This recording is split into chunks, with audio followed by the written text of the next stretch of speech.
नमस्कार दोस्तों।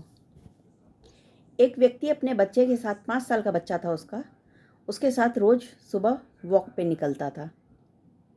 रोज़ का ये नियम था, दोनों पापा बेटे वॉकिंग पे निकल जाते थे मॉर्निंग में।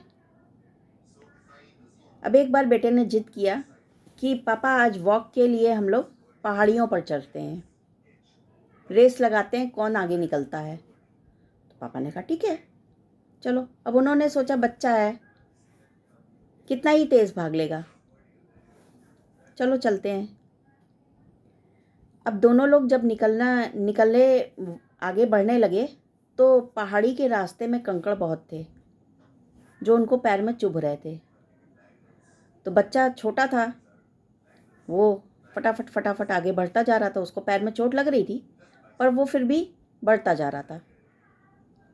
अब जो पापा थे उनको चोट लग रही थी, तो वो जब ज़्यादा चोट लगने लगी तो वो एक जगह बैठ गए और बैठ के उन कंकड़ों को हटाने लगे। पैर में जो कुछ कुछ नुकीले कंकड़ थे जो पैर में घुस गए थे उनको वो निकालने लगे। खून भी बह रहा था तो वो उस जगह पे बैठ गए।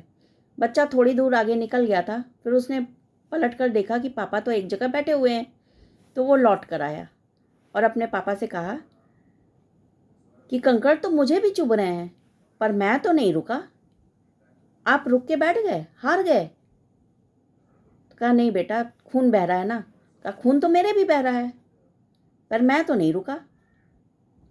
वो बच्चा कहा चलो इसकी परवाह नहीं करो, ये छोटी मोटी चोट की परवाह नहीं करते हैं, चलो आगे बढ़ते हैं। तो पापा से कहा बेटा मुझसे नहीं चला जाएगा, तुम अपना वॉक करके आ जाओ। बच्चा चलने लगा, लेकिन पापा को चिंता हुई कि वो अकेला जा रहा है, छोटा बच्चा है। तो किसी तरह से धीरे धीरे मैनेज करते हुए वो आगे बढ़ने लगे। बच्चा काफ़ी दूर निकल गया था और काफ़ी दूर निकलने के बाद वो एक जगह पे गिर पड़ा। पैरों से बहुत खून बह रहा था। धीरे धीरे करके पापा उसके पास पहुंचे, देखा उसके पैरों से बहुत ज़्यादा खून बह रहा है। फटाफट उसको गोद में उठाया और अस्पताल ले गए। अस्पताल ले गए तो डॉक्टरों ने कहा इसका खून बहुत बह चुका है, खून चढ़ाना पड़ेगा।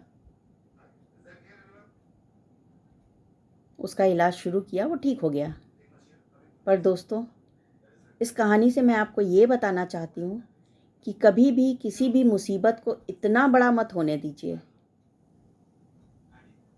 जब मुसीबत छोटी सी हो तभी उसका समाधान ढूंढ लीजिए, क्योंकि बड़ी होने पर नुकसान भी ज़्यादा होता है। धन्यवाद।